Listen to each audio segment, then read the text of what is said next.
Lani per Guancioli che mantiene a fatica il pallone in campo. Guancioli se ne va. Prova la puntata e c'è il vantaggio della Tevere Remo, firmato Guancioli che apre la gara 1-0. Spesso impegnato in questa prima frazione.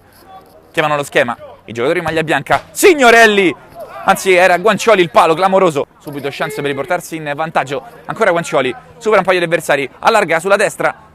Palla in mezzo e c'è il gol, il vantaggio nuovamente per la Tevere Remo, 2-1.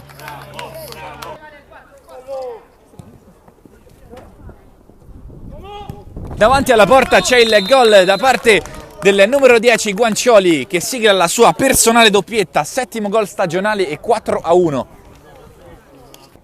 Milani, Guancioli, 1 contro 1, tenta la puntata deviata e c'è il gol del 5-1, tripletta di Guancioli. Cerasaro, dall'altra parte Antonica, pallonetto per Guancioli che di controbalzo segna un grandissimo gol che chiude la partita 7-3, quarto gol in questa partita per Guancioli.